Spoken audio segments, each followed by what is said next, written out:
It's your Locked On Flyers podcast for Thursday, March 9th. Your daily dose of Flyers news, analysis, and high quality content that is excited to do some math today, Russ.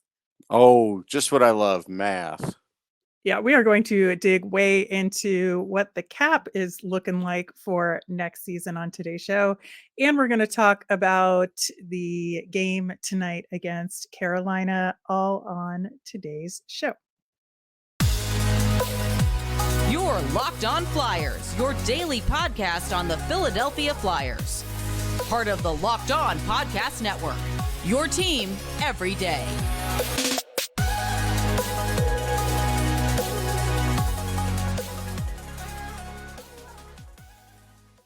Hey there, I am Rachel Donner. You can find me on Twitter at rmiriam. I'm here as always with Russ Cohen, who is on Twitter at Sportsology. Thanks for making us your first listen every day. You can follow the show on Twitter and Instagram at Locked On Flyers. That is where we post about our latest episodes, the Flyers news, all that good stuff. You can email the show at lockdownflyers@gmail. We do a mailbag almost every week. So if you got questions on the Flyers or the NHL, send those our way. Locked On Flyers is free and available on Apple Podcasts, Spotify, Odyssey, wherever you are listening. So subscribe. You'll get all of our episodes here on the Locked On Podcast Network.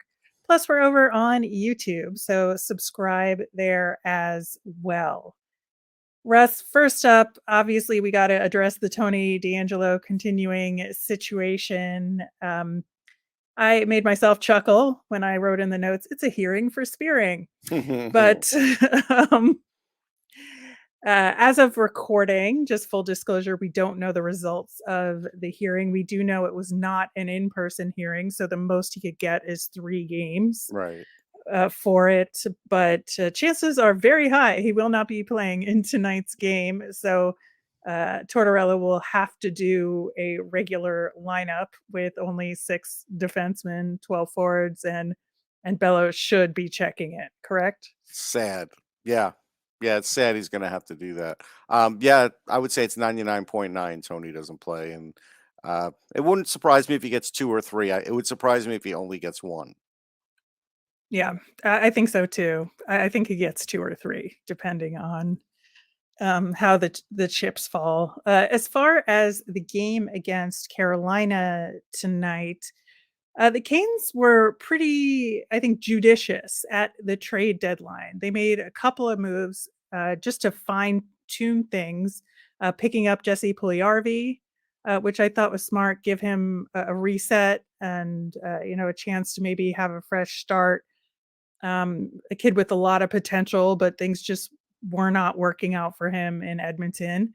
And then our old friend Shane Gostisbehere is now in Carolina, of course, traded from the Arizona Coyotes. We discussed that on our trade recap show in how. Although Union got beaten by Princeton, so he's probably sad. I'm not sad, but he's probably sad. All right.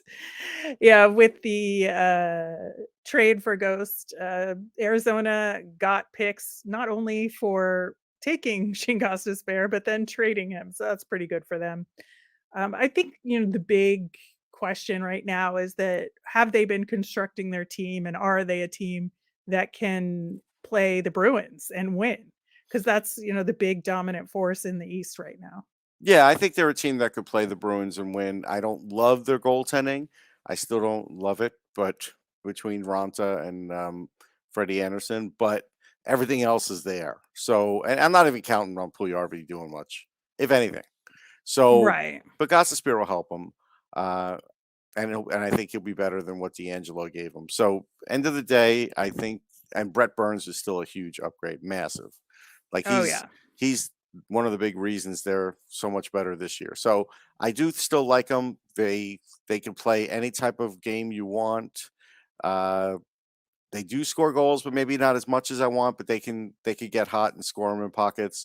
The Flyers have no answer for Svechnikov. They never do. They have no answer for Dawson Mercer. They never do. This is a game where you worry about the Flyers losing worse than they were losing to Tampa. Again, I know people want to say, hey, it was close because it was 4-2 and you had your goalie pulled, whatever. I mean, if you think that's close, that's fine. I didn't think that was close. I think this game could be even further apart. It could be. I think the only difference I think that could work in the Flyers' favor, to your point, is the goaltending. I think, Hmm. Vasilevsky was obviously a much more talented goaltender Sure. than either of what Carolina has to offer. So maybe some of those shots go in that the Flyers were taking. But again, I think that's really the only factor here that's different that I think could make any difference. Yeah, I mean, again, the Flyers are pouring minutes into guys that are really still giving them minimal points. So that's worrisome because if that's the answer, or that's what we're going to do now to kind of fix the offense, it's not working. You kind of Right. wish it would be more strategic than that, honestly. But so far, that's what we've seen. So I don't know if it'll be more strategic next game. Right, and I think the upshot here is, apologies for sounding like torts here, but I think we're just looking for the effort, right? We're looking for the consistency and the effort in terms of defensive structure. I think we're looking for, ways to slow Carolina down. Hmm. And, the score at the end of the game aside, it's just can they put together a complete game that looks like something planned, right? That Yeah, isn't them panicking or, caving at some point in the game. yeah, the complete game part is right. Um, have they found a line in, like Tippett, Farabee, Frost? I'm not sure. I don't know yet. I mean, it's not producing a lot. It's Right. producing a little. So I need more answers for things like that. And if I don't get them in, the next 18 games, I'm going to be upset. I'm going to be like, I'm not sure what this season was. So Yeah. this game, yeah, playing a full 60 is probably the number one. Yeah, absolutely. So, I think it should be a really important game tonight in terms of, assessing some of those things, along Hmm. with the rest of the games and then in the remainder of the season. But, against a top team like Carolina, who the Flyers faced twice before the end of the season. So, a lot of good opportunities to face good teams and to figure some stuff out here.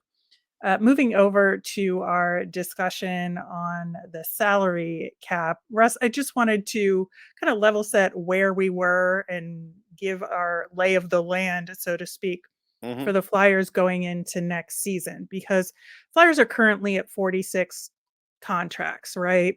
Hmm. And obviously there's going to be some turnover there and they're going to add some and some guys are going to go away. We have 3 active Flyers who are on RFAs that they either have to re-sign or let go, and that's Right. Noah Cates, who's going to get signed, Yep. right? Morgan Frost, which I would say is like He's going to get 2/3 signed. like yeah, there's a small chance he wouldn't, but I think it's pretty clear he gets signed, and Cam York is gonna get signed, right? Right. So those are your 3. Then we have some sort of quote unquote prospect RFAs that need to get offers, and that's Ali Lixel, Ronnie Attard, Igor Zamula, who I question if they're gonna put an offer out to, and then Jackson Cates, who I think they'll give him a two-way contract again. Yeah, I Just think Cates because is these are safe. mhm. I think Lixel's safe. Adder is safe. Zamula, I would hope is safe, but I don't know that. But exactly, exactly. I don't know that. Yeah, then we have, some UFA and RFAs, guys on expiring contracts that I would assume would not be getting, two-way deals or deals with the Flyers next year. I think there could be a question there. They could be getting some AHL contracts out of it, but we have, of course, James Van Riemsdyk at the top of the list. Yeah, he's Um, done. We he's know that. done. Yeah. Justin Braun is definitely, I would I think say, he's done. yeah, I would say he's done. Brendan Lemieux is a question mark, but more likely done, we would Hmm. hope, right? Hmm. Yeah. I mean, again, unless the coach intervenes, but I would think you're right. Yeah. So, yeah, so then we have Kiefer Bellows, we Yeah, he's have, done. Max Willman, who I think they're probably gonna let go. I would They think. could try and offer him an AHL contract, but we'll see. Yeah, And I then agree with that. Wyatt Wiley, who we've talked about extensively on the show We'd like this to week. see him stay, but it doesn't seem that way. Right. And then Louis Belpedio could get one of those depth two-way contracts because he has played well this year. But I don't think he factors into the salary cap at the NHL level per se. No, he doesn't. So I think that's kind of where we're at. Have we left anybody out, Russ? No, I mean, Zamolik has already got an ELC for next year, so he's Mm-hmm. in NHL. So he was the only other person of note. We didn't talk about the goaltending. I guess like Grosenick is a minor, Yeah. he's the one. So I would say they probably won't bring him back based on his age. Um, you know, I guess if you want to mention this, because I was asked about this on a podcast yesterday, Fedotov, I think, will be permanently on loan. You'll never see him in the NHL, so I don't think his rights will inevitably run out at some point.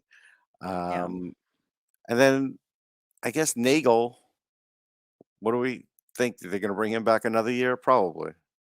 Yeah. That's an AHL contract. But yeah, that's AHL. So, but that's it for all the AHL ones. Yep. All right, so that kind of sets the table for us. And coming up next, we're going to start discussing, okay, now how do we cook this? Midway point of the NBA season is here, and now's the perfect time to download FanDuel, America's #1 sportsbook, because new customers get a no-sweat first bet up to $1,000. That's a bonus bet if your first bet doesn't win. Just download the FanDuel Sportsbook app. It's safe, secure, and super easy to use. Then you can bet on everything from the money line to point scorers and threes drained. Maybe you bet on James Harden getting 20 assists one more time. That's a pretty good game for him. Plus, FanDuel even lets you combine your bets for a chance at a bigger payout with a same-game parlay. So don't miss the chance to get your no-sweat first bet up to $1,000 in bonus bets when you go to FanDuel.com/lockedon. That's FanDuel.com/lockedon to learn more. Make every moment more with FanDuel, an official sports betting partner of the NBA. Okay, so we set the table. Now we got to figure out what to do to fix the salary cap situation. And obviously, number one on the list is, we have to clear cap space. But Right.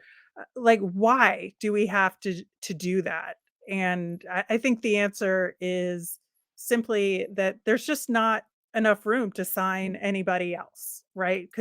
Or anybody else of consequence. Yeah, so Bec- because if you look at the main roster right now, if everybody returns, who's currently on the Flyers main roster, who is signed for next year, right? You're already over the salary cap, assuming right. Cam Atkinson and Sean Couturier are back in the lineup. You're Well, they're going to already over start at the that year point. on the cap, no matter what. Hmm. Yeah. So you figure right now, let's big picture, like you said, we're talking about somewhere between $2.5 million and maybe $3.5 million, depending on what the cap is. That's not enough to sign everybody, like you said. And you need at least, I think, one free agent signing on the blue line. I wouldn't bring up anybody from Lehigh to start the year on the blue line. I'd let everybody start in Lehigh, see what they pick up, carry over from this past year, and then worry about it, after a few weeks into the season. So looking at that, then my next thing is, okay, where am I getting cap space from? So I've got the 3 candidates to get cap space from. Right. That's Ristolainen, who again at over $5 million for the next 4. You got Kevin Hayes for a little over 7 for the next 3, and you got Travis Konechny, who is a little like almost around 6, 5 points, 5 He's 5.5. 5.5. Thanks for the next 2.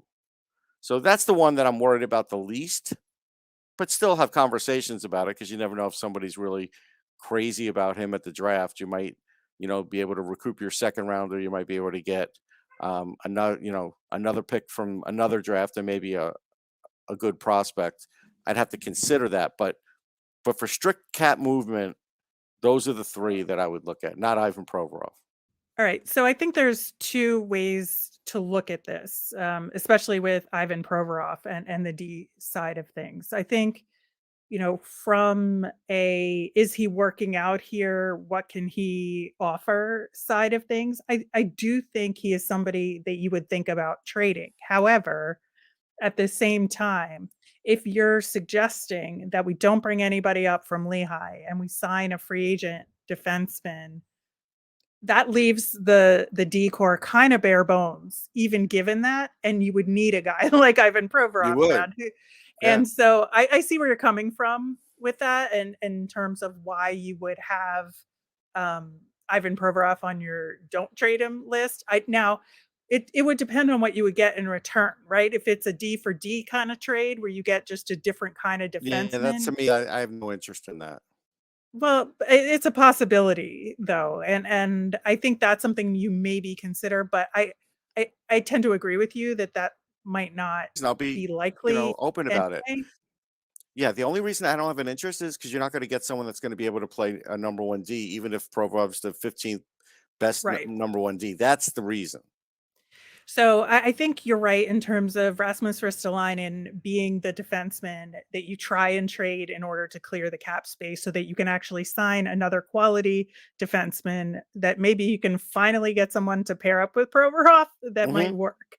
I Yeah. think that's ultimately what the goal is here. I do think Sanheim is a possibility, but I think his salary is too high relative to how his Yeah, his performance play has has been gotten this year. so bad now that I really Yeah. don't think there's a market for him. Like, if you asked me at the beginning of the season, it's a different answer to that question. I think the Even market at would the have been a deadline, I lot thought he was different. playing better, and now Torts is singling him out again. It's not good. Right. Right. Yeah, Torts is not doing us any favors with that. So, I agree with you on the Ristolainen as the target. I think, Tony DeAngelo is what it is. I don't think anybody's taking him, and Nope. he's the only one that I would say maybe you can retain some salary if there's the right offer, just because there's only 1 year left on the deal. Right. So it's not gonna hurt you, and certainly you're gonna shop him at the trade deadline if you don't trade him in the Oh, yeah, offseason. absolutely. So I think, that's what you do with him. It's really unfortunate to me because I think, maybe Ronnie Attard is gonna be in a place where you'd wanna call him up, but, Well, he can come up um, if I move the Ristolainen contract. If I can't, yeah. then he has to wait a little bit. Yeah, because we do still have Nick Seeler under contract for another I mean, year. he's Very untouchable. right, very cheap, but, he's still a defensive body that'll be there. So I think you're right there. I That's a think glowing the endorsement, by the way. I think Torts would say it a no, he's little more fine. glowing. Yeah, He's yeah. fine. Like, I don't have any problem with him playing in the bottom pairing right now. I kinda do, Like, but that's fine. you know, on this team, I On don't. this team, fine. When you say it like that, okay. Yeah. So then looking at the forward situation, so Sean Couturier, obviously a big expense, and we're assuming in our exercise here that he's coming back at the Right. beginning of next season. Or We can't make sometime next season. yes, we can't make the same assumption about Cam Atkinson, except we have No. to include his salary for now in these considerations. And so that is why Kevin Hayes is the most attractive one to try and trade. Now, like you said, he does have a number of years left on the contract. However, he's the one that has produced the most at the Yeah. same time and has some value to trade. And while Travis Konechny has a lower salary and a much higher value, I think in terms of what will do the most to help the Flyers, Kevin Hayes is that guy. Yeah, I agree. He would be the one, but again, if people think they're gonna be able to trade him to Columbus and the Flyers are gonna get this great player back under great term, it's not gonna happen. You're gonna get a bad contract back and then something else too. Like, it's gonna be something like that to match the salary. It's gonna end up being salary for salary or something close to that, and you hope that the other player you get is somebody you could use in the future. So, Mhm.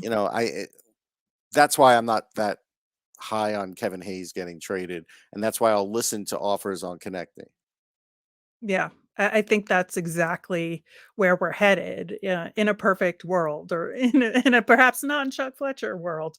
But I think that that's certainly something they should be considering. Now, as far as the existing signed prospects, d- I'm not sure there's anybody that would come up to the main roster that would get a significant bump on an RFA Mm-mm. deal. But maybe Ollie Lixel makes the cut if Torts gives him a chance, and that could save some money. And then beyond that, we're looking at Tyson Forster, Elliot Denoyer, and Bobby Brink, who are all already signed, and their salaries won't go up, and they're all well under $1 million. Yeah, So, Brink probably has the edge because of management wanting to push that narrative, and mhm. he's good offensive player, so they're going to probably push him. So, and then we have the goaltending situation. So Hmm. we're going to get into that, and then look at some of the unsigned prospects and see where that could potentially fit into the salary cap picture coming up next. All right, Russ. So getting into the goaltending situation, you mentioned Ivan Fedotov and it being very likely that he's never to set foot on these shores again Yep. in a Flyers uniform, which is pretty unfortunate, I You gotta said that like a say. romance novel, but yes, she would never Listen, see him again. He set sail and he never came back. yep. Well, that's It hockey. happens. Always a soap opera, right? True. So the issue we have next season isn't really a cap situation as much as a roster personnel situation, because we have Carter Hart locked in for another year. That's a discussion for the following year's salary cap. Uh, No, but yes and no. Well, but it's really the personnel decision, right, that will lead to that. Because if we have Carter Hart locked in for just under 4 million, like we do for next season, then we have Felix Sandstrom locked in, and we also have Sam Urson locked in for next season. We know Sam Urson is the heir apparent as far as the backup position goes, but we do have them both under contract. So here's the twist you didn't expect. I am going up to Carter Hart, even without previous discussion, and offering him an 8-year deal to see where his head's at. If we can't come to any kind of conclusion on that, and he doesn't want to like negotiate during the year, well, then I am trading Carter Hart. And then that will affect this year's cap. Because I'm finding out now what the Mm. deal is, because he's going to be a lot more attractive to trade with a full year and one more RFA year than just the RFA year.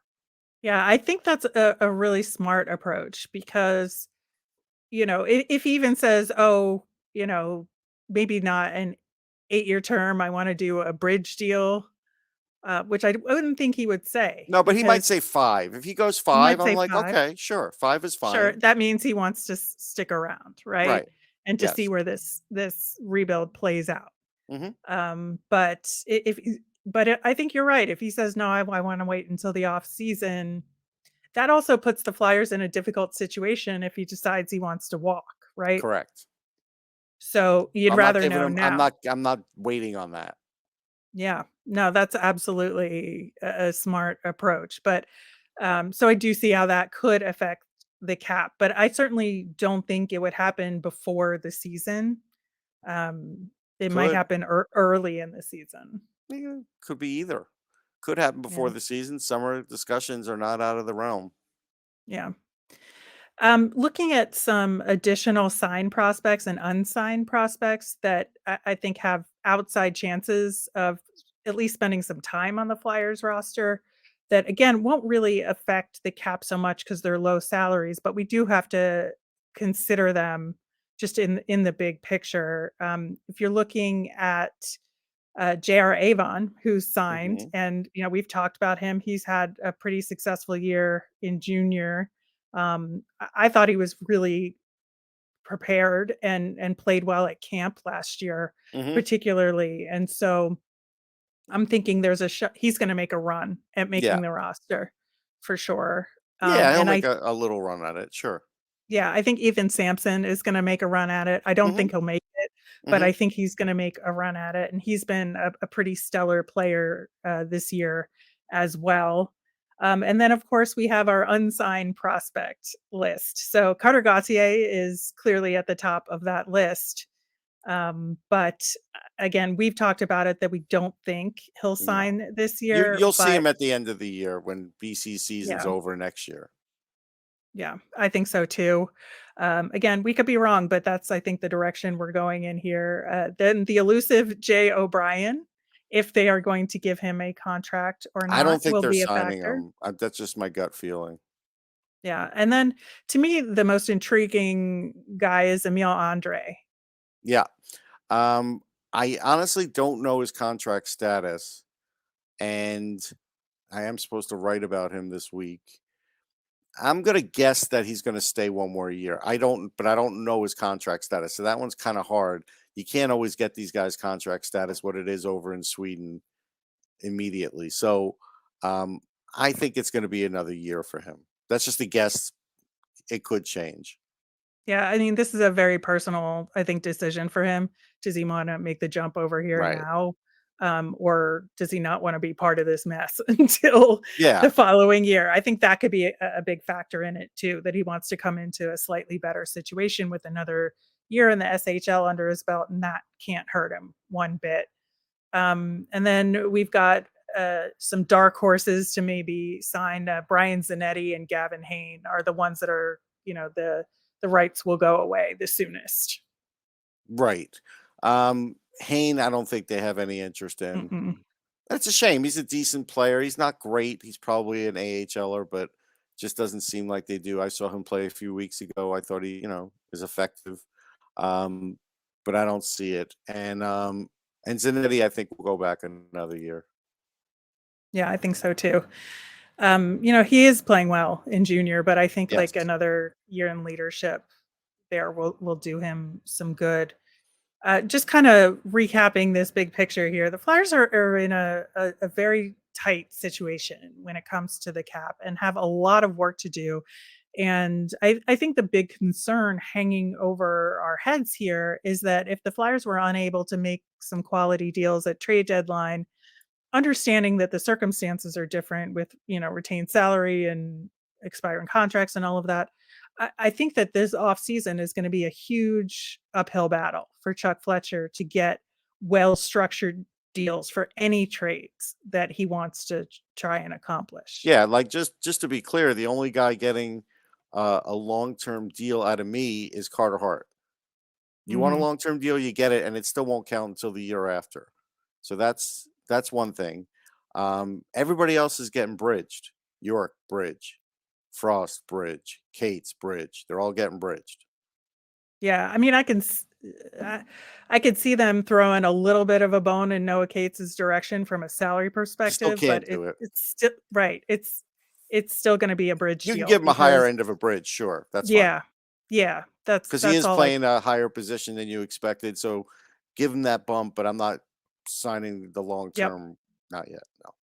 No, because there are too many moving pieces and parts here Yeah. for the foreseeable future. And obviously we won't know what the draft looks like this year and how that will factor into No. things yet. And we're going to revisit this conversation Like if they get as we Bedard, he's get going to into be the in the off season. lineup. That helps the cap, Sure. and Sure. that helps the situation. Really, short of anybody else, nobody else is. You can't count on anybody else playing for the Flyers out of the draft. So get that thought out of your head. Other than Bedard, just because that's the odds are that's the way it's going to go. And then and the same thing I think for Carter Gauthier for even last year's guy. So we're sort of being realistic with that. Yeah. So I think, at the end of the day, we probably got to clear in the 10 to $12 million range from the cap going into next year to have room to finagle anything and put together at least, ice a roster that looks slightly better than the Yeah, and one I'd we like to have get a this year. nice 3-year defenseman who could actually play defense. Yeah. What's that like, Yeah. Russ? Yeah. Yeah. All right. Well, like I said, we will be revisiting the salary cap situation probably in the early off season and then after the draft, just to see where we're at and what the free agency season could look like based on who's gonna definitely walk away and all of that. We will be back tomorrow to recap the game against the Canes that they are playing tonight. They're playing the Pens over the weekend on the road, who are having Fire Hextall chants at their Which games. is So that's irrational. It makes no sense, honestly. yeah, it's kind of an interesting situation It over is. there, and we will get into it then. As a reminder, we want to hear from you, so send in any mailbag questions you have via Twitter at Locked On Flyers. You can email us at lockedonflyers@gmail, or you can comment over on YouTube. I'm Rachel. I'm on Twitter at rmiriam. That's RMIRIAM. I'm Russ. I'm at Sportsology, SPORTSOLOGY.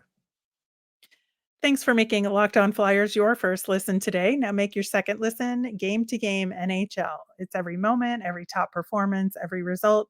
Locked On Game to Game covers every game from across the NHL with local analysis that only Locked On can deliver. It's on your Locked On NHL feed wherever you get your podcasts. Have a great day, everyone.